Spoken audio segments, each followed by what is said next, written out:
कोणते डॉक्युमेंट्स आहेत की जे आता आपल्या फाईलला आहेत, पण नंतर मग त्याची व्हॅलिडिटी संपणार आहे आणि परत आपल्याला ते नव्यानं तहसीलमधून किंवा मग शाळेमधून आपल्याला ते मिळवावे लागतील. तर हे आपण सविस्तर या व्हिडिओमध्ये बघतोय.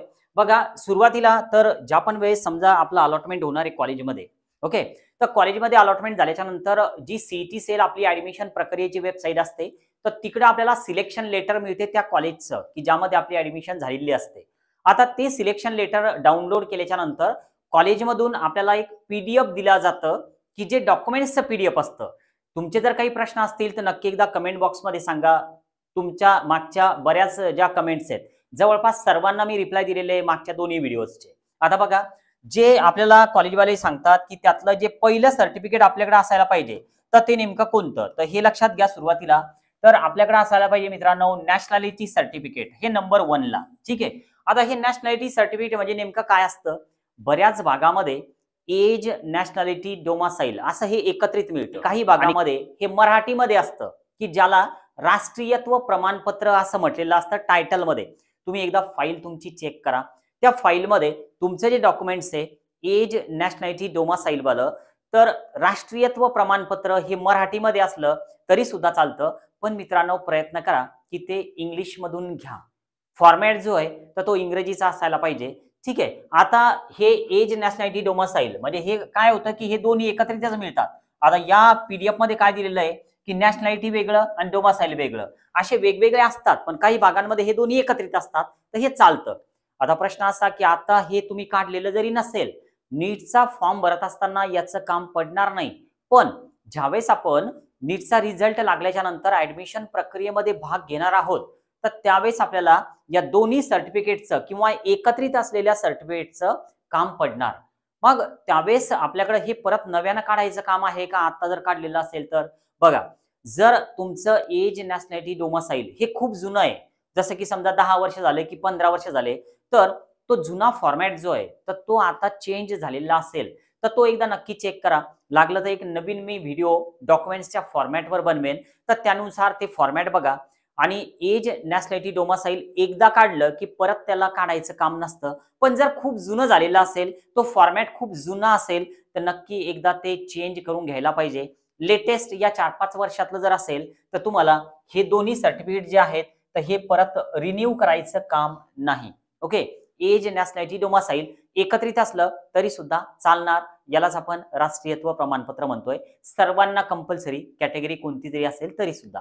आता यानंतर पुढचं जे सर्टिफिकेट आहे आपल्याकडं, तर हे आहे आपलं एस-एस-सी. थोडक्यात आपली जी 10वी झालेली मित्रांनो, तर ती 10वी जर का स्टेट बोर्डमधून झालेली असेल, तर आपल्याकडं 10वीचे जे आहेत, तर ते 2 प्रकारच्या ज्या मार्कशीट आहे, तर त्या आपल्या फाईलला असायला पाहिजे. एक असते मार्कशीट आणि दुसरं असतं पासिंग सर्टिफिकेट. जर तुम्ही स्टेट बोर्डमधून जर पास झालेले असाल तर, ओके.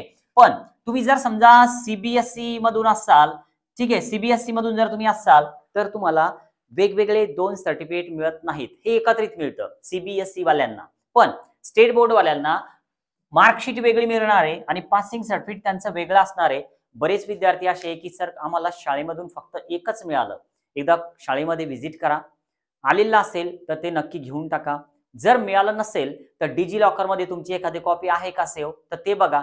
तिथेही जर नसेल तर शाळेमार्फत बोर्डमध्ये कॉन्टॅक्ट करा आणि हे जे पासिंग सर्टिफिकेट आहे, की ज्याला आपण सनद म्हणतो, तर ते मिळवण्याचा प्रयत्न करा. ओके.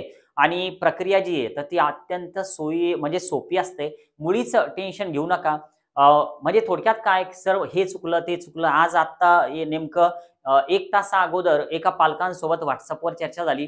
त्यांच्या नाव जे आहे टाइप करताना फक्त विद्यार्थ्याचं नाव टाइप झालं आणि नीटचा फॉर्म सबमिट झाला आणि आता ते एडिट होत नाही. काळजी करू नका.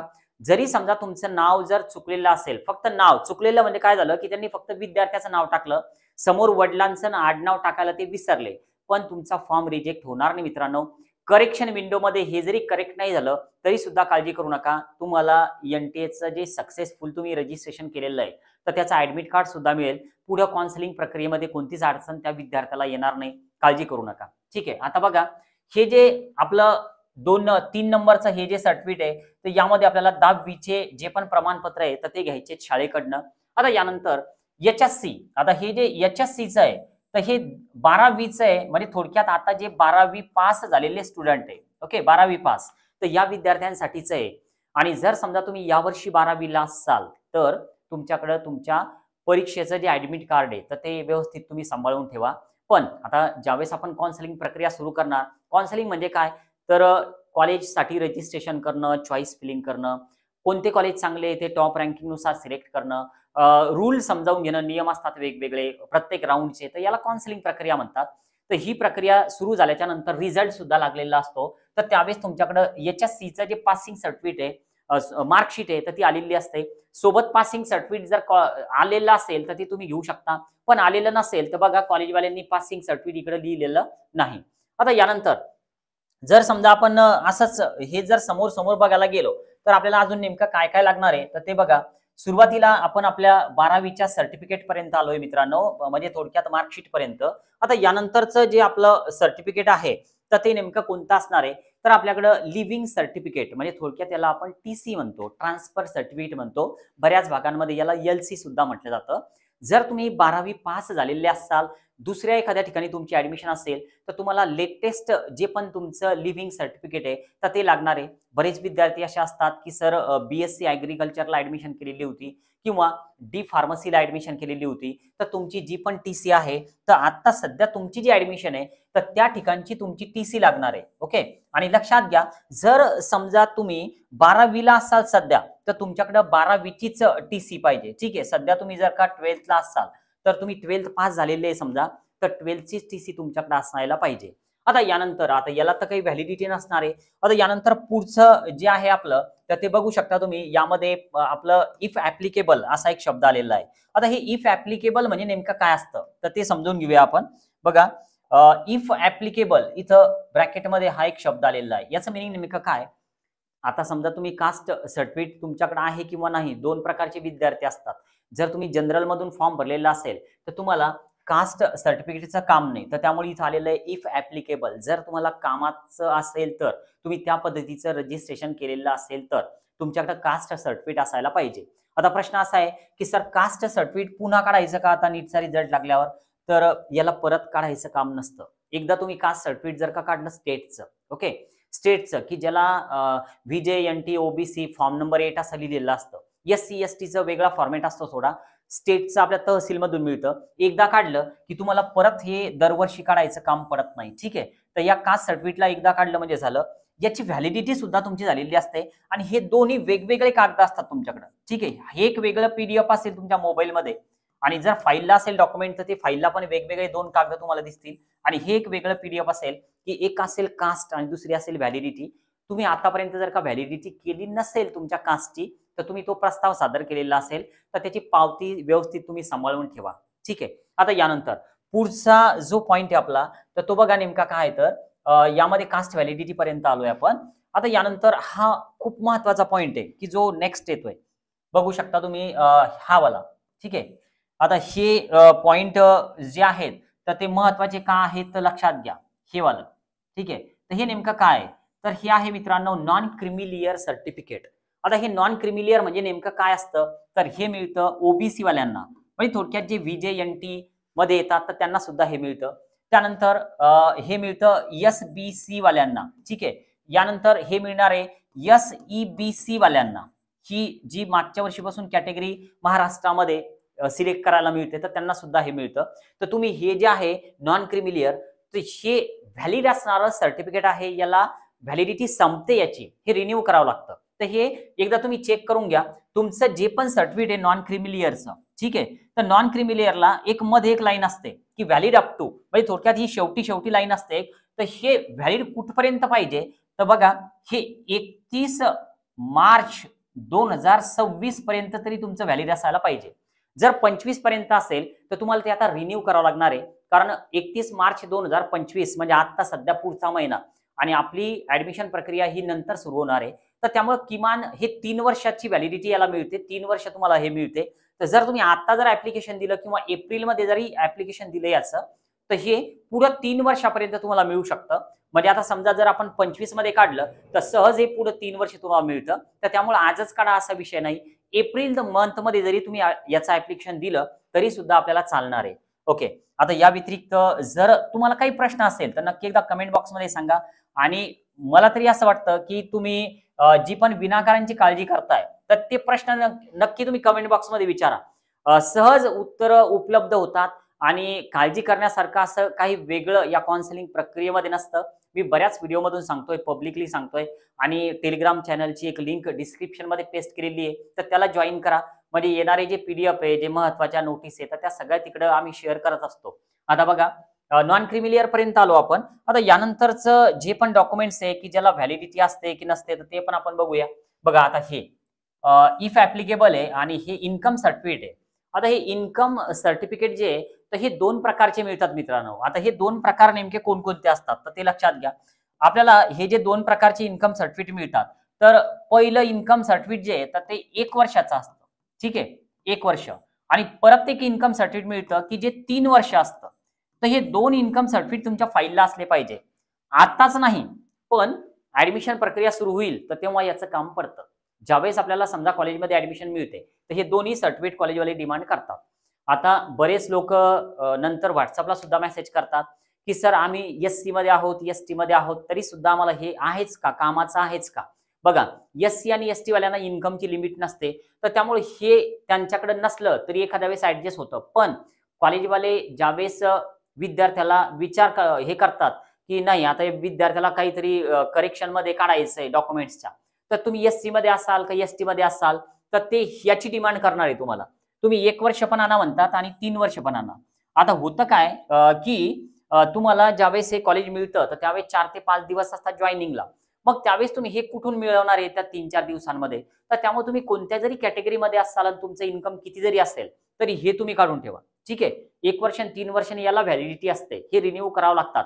1 वर्षाचं सुद्धा प्रत्येक वर्षी मिळतं. 3 वर्षाचं सुद्धा प्रत्येक वर्षी तुम्हाला ते काढावं लागेल. ठीक आहे. आता बघा पुढचं जे आहे तर ते नेमकं कोणतं आहे आपल्याकडे ते बघू. इन्कम सर्टिफिकेटला व्हॅलिडिटी असते हे तुम्हाला समजलं. आता यानंतर पुढचा जो पॉइंट येतोय आपला तर तुम्हाला लगेच दिसतोय तो मायग्रेशन सर्टिफिकेट आहे. आता हे मायग्रेशन सर्टिफिकेट नेमकं काय आहे? तर ते आपण एकदा बघून घेऊ. मायग्रेशन ठीक आहे. आता मायग्रेशन सर्टिफिकेट हे ज्यावेळेस आपल्याला आउट ऑफ स्टेट ॲडमिशन करायची असते, तर त्यावेळेस आपल्याला आवश्यक असतं. डीम्ड युनिव्हर्सिटीमध्ये ॲडमिशन करायची आवश्यक असतं. जर तुम्ही बी-एस-सीला असाल, बी-एला असाल, फार्मसीला असाल, इंजिनिअरिंगला असाल आणि तुम्हाला महाराष्ट्रामध्ये कोणत्याही कॉलेजमध्ये जरी ॲडमिशन करायची असेल, तुमची युनिव्हर्सिटी चेंज होऊन राहिली, तर त्यामुळे तुम्हाला मायग्रेशन काढावंच लागणार आहे. तर थोडक्यात काय, मायग्रेशन सर्वांनीच काढून ठेवा. तुम्हाला ॲडमिशन आउट ऑफ स्टेट करायची जरी नसेल, तर फाईलला राहू द्या. त्याचा काही इफेक्ट होणार नाही. आणि मायग्रेशन एकदा काढलं, की परत त्याला रिन्यू करायचं काम नसतं. हे एकदाच मिळतं. तर त्यामुळे मायग्रेशन जे आहे, तर हे तुमच्या फाईलला असायलाच पाहिजे.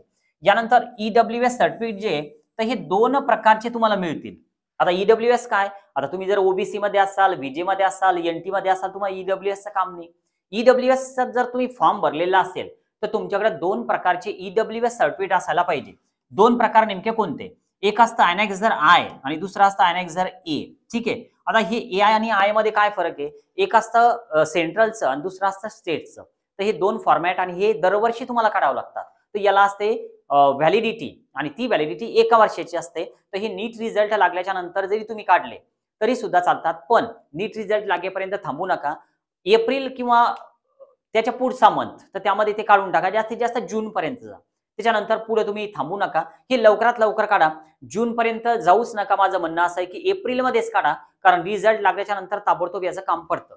आता यानंतर ॲफिडेव्हिट. आता हे कशाचं? जर समजा तुम्ही 12वी झालेली तुमची, तुमचा गॅप आहे, तर तुम्हाला गॅप सर्टिफिकेट बनावं लागेल आणि ते 1 वर्षाचं गॅप सर्टिफिकेट तुम्हाला मिळतं. तर त्यामुळे हे दरवर्षी तुम्हाला काढावं लागतं. ठीक आहे.